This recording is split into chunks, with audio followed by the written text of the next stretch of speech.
Welcome to True Terror Narrative.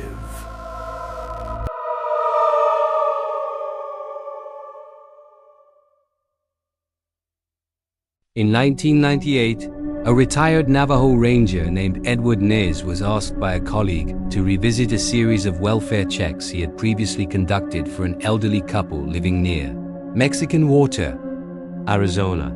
The request had come from the couple's daughter, who lived several hours away. Over the course of several months, she had contacted the rangers repeatedly, expressing concern about changes in her parents' behavior.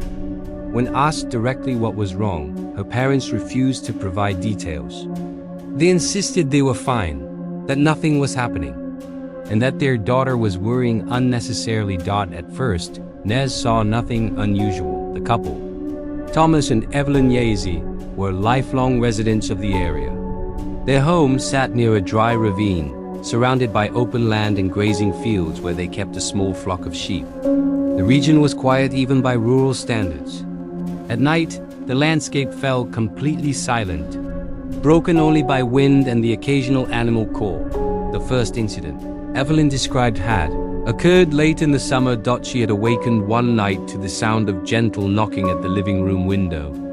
Not loud, not urgent, just a slow, deliberate tap, as though someone were trying not to wake the entire household. When she rose and peered through the glass, there was no one there. A week later, she heard her name being called softly from somewhere outside.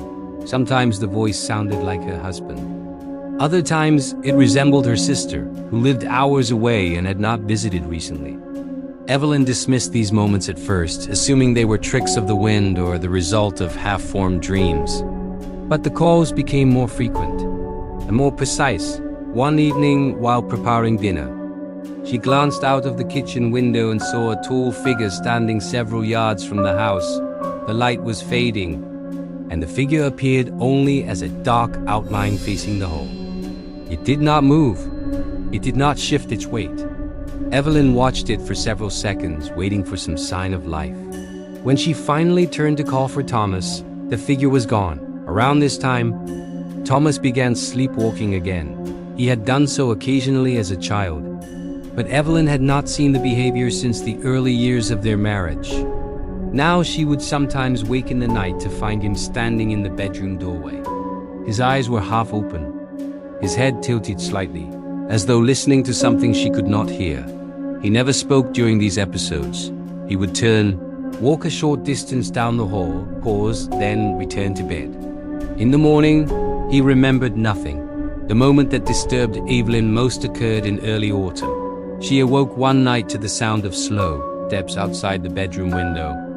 The steps moved back and forth across the gravel in a steady rhythm, pausing briefly at each end before turning again. The pattern was deliberate, almost practiced, thinking an animal might be wandering close to the house. She rose and looked out. A figure was pacing in the yard. Its outline was vague in the weak moonlight, but she could make out the slope of its shoulders and the unnatural tilt of its head as it moved. The pacing was methodical. Each turn precise. She watched for several seconds before stepping back from the window and turning to wake her husband. The bed was empty. Looking past the bedroom door, she saw Thomas moving slowly up and down the hallway. He was asleep on his feet, retracing the same short path again and again. What froze her in place was the realization that his movements matched the figure outside exactly. Each pause, each turn, each subtle shift of weight. The synchronization was perfect. She stood there, watching the two motions align for several long moments before gently waking him. When he stirred, the pacing outside ceased. The yard was empty. Evelyn later attempted to describe the incident to her daughter. She broke down in tears before finishing. The daughter was the one who relayed the details to Nez after persuading her parents to stay temporarily with relatives. When Nez examined the ground outside the house, he found faint impressions in the gravel near the window. The marks were shallow and inconclusive, but they followed the same path Evelyn had described. When the couple eventually returned home, Nez witnessed Thomas sleepwalking firsthand. The man's gait was slow and uneven, with the same slight head tilt Evelyn had mentioned. Nez could not explain the behavior. But he understood why she had been frightened. As the weather cooled, the disturbances gradually faded. The tapping stopped. The voices fell silent. The figure never appeared again, yet Evelyn remained, deeply unsettled by that single synchronized moment, the knowledge that something outside the home had mirrored her. Husband's movements with exact precision, Nez closed the welfare file. Without any official findings. In his private notes, he recorded only that something beyond the home had taken an interest in the family, and that its reasons remained unclear.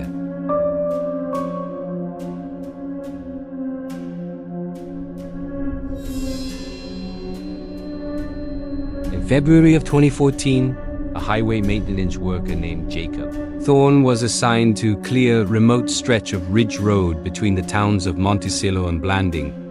The route ran along an exposed ridgeline that rose above the surrounding terrain, offering little protection from winter storms.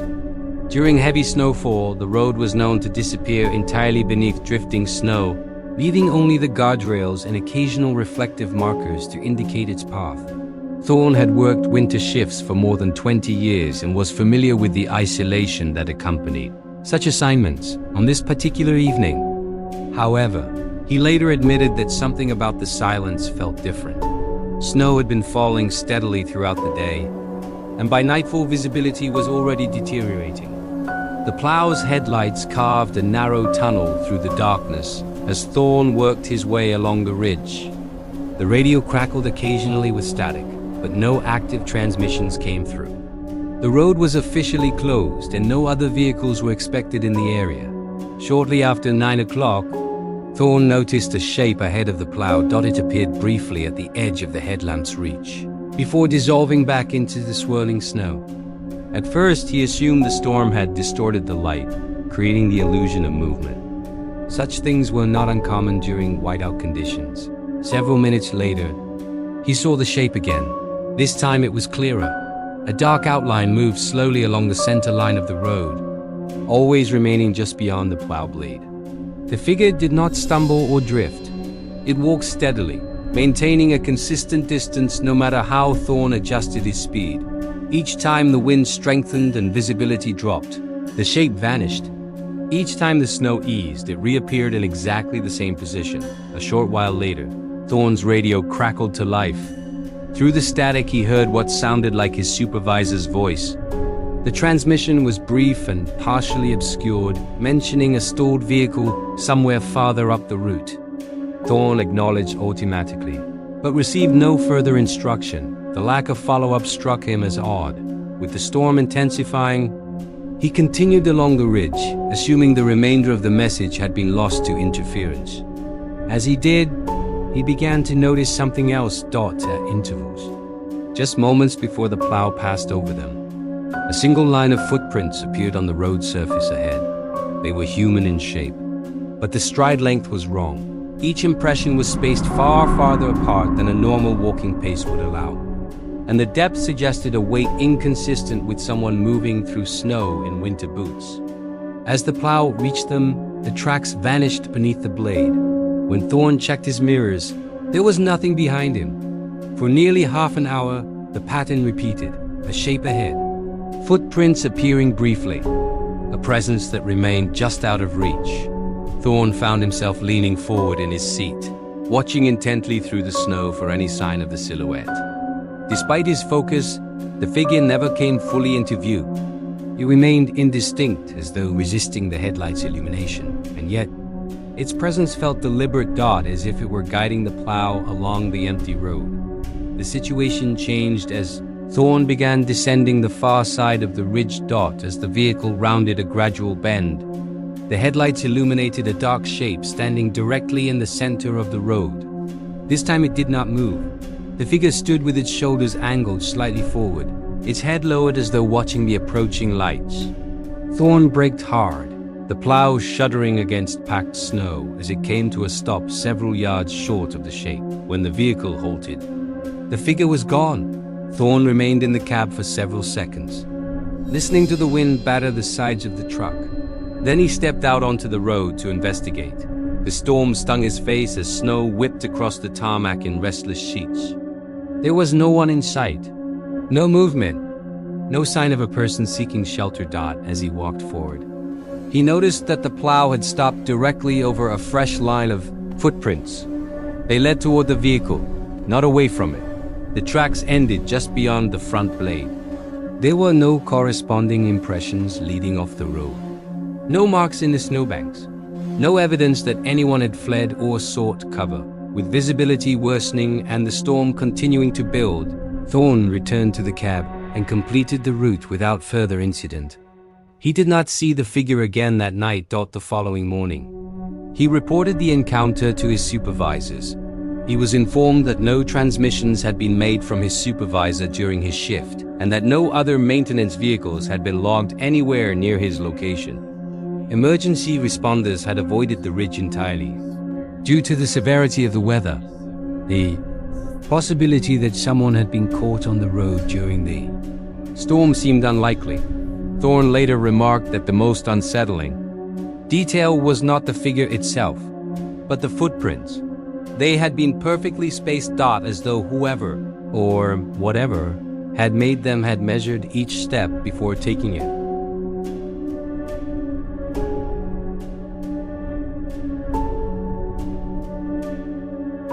In February of 2015, a family living on the outskirts of a small town in northern New Mexico experienced an incident that permanently altered how they viewed the land around their home. Their property sat near a stretch of woodland, bordered by a shallow waterway known locally as Miller's Creek. A narrow dirt road followed the creek downstream, passing several abandoned ranch buildings that had not been used for decades. The area was quiet and familiar to the family, who had lived there for years without incident. The parents had 3 children: Megan, age 19, Evan, 13, and Hannah, 9. On the afternoon in question, the weather was cold but clear. Patches of old snow clung to shaded ground beneath the trees, and the air carried a stillness often associated with an approaching change. After lunch, Hannah went outside to play near the edge of the woods. This was not unusual. The children were allowed to roam within sight of the house, and Hannah knew not to cross beyond a particular tree line. An hour later, when her mother called her back inside, there was no response. At first, the family assumed she had wandered slightly out of earshot. A quick check of the immediate area revealed no sign of her. The only indication of her movement was a single set of small footprints leading from the back porch toward the trees. The tracks vanished beneath the pines. Concern escalated quickly. The father contacted nearby neighbors, then local authorities. As daylight began to fade, a search was organized. Family members and volunteers spread out along the woodland edge, calling Hannah's name and scanning the ground with torches. Among the searchers was Megan. She knew the area well, having grown up exploring the woods and the old ranch road that followed Miller's Creek. As dusk approached, she made her way along that road, sweeping her torch beam across tree trunks and listening for any response. The temperature dropped rapidly. It was as Megan rounded a bend near a cluster of derelict outbuildings that she saw her. Just ahead, at the edge of a clearing, stood an abandoned farmhouse. The structure had been empty for as long as Megan could remember. Its windows were broken, the front door hung crooked on its hinges, and the roof sagged in several places. As her torchlight passed across the front of the building, Megan saw Hannah step through the open doorway and disappear inside. The glimpse was brief but unmistakable. The height, the build, the movement. It was her sister. Megan called out and ran toward the house. Inside, the air was noticeably colder. The smell of damp timber and old dust filled the space, and the floorboards creaked beneath her weight. The only light came from the narrow corner of her torch. She searched the ground floor room by room. Each space was empty. Bare walls, peeling wallpaper, collapsed plaster piled along the skirting boards. There was nowhere for a child to hide, yet Hannah was nowhere to be seen. The silence inside the house felt oppressive, absorbing sound rather than reflecting it. Megan called her sister's name again, hearing her own voice fade quickly into the narrow corridors. Finding no trace of Hannah, she decided to leave and rejoin the search on the other side of the property.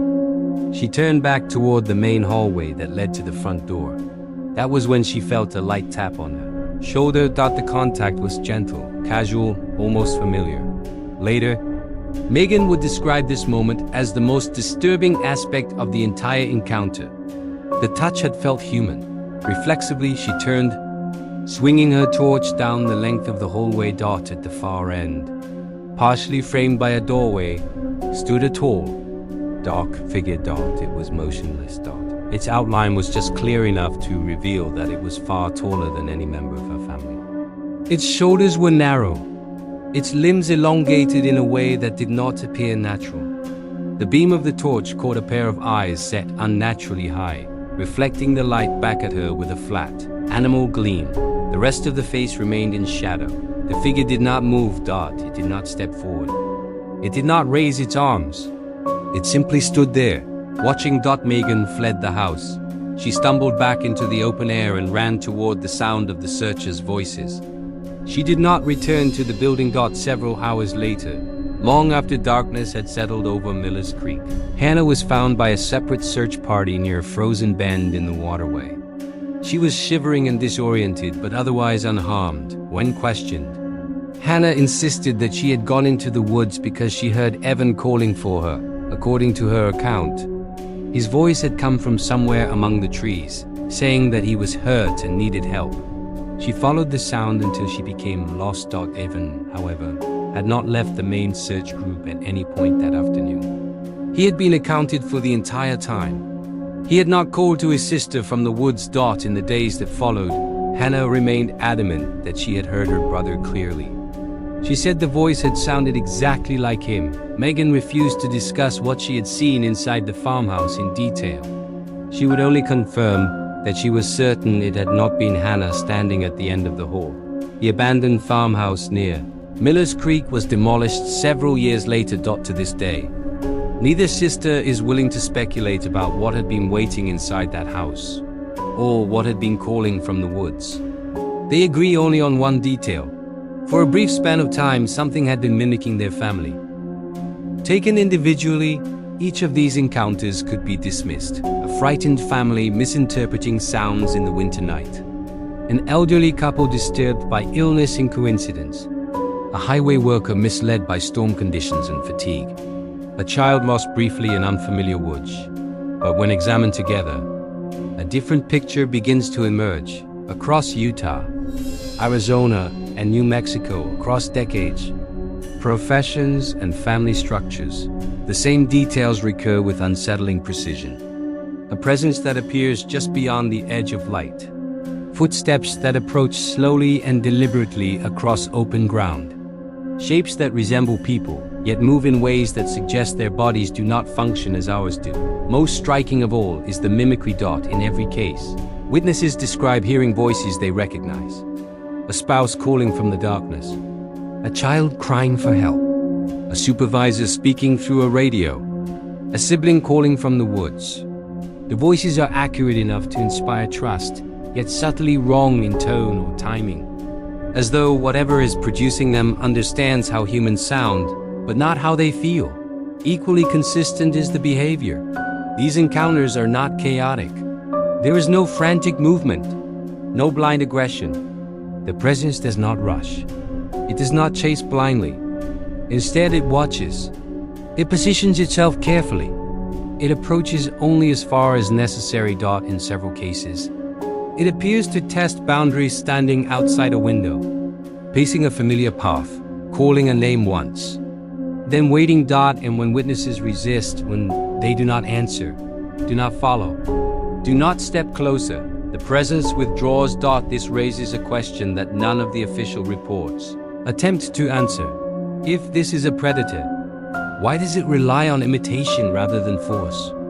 One possibility is that whatever these people encountered does not hunt bodies. It hunts responses, attention, trust, recognition. And when those are withheld, it does not attack, it observes, recalibrates, and moves on. Perhaps most disturbing is what these encounters do not leave behind. No clear tracks leading away. No physical evidence strong enough to support investigation.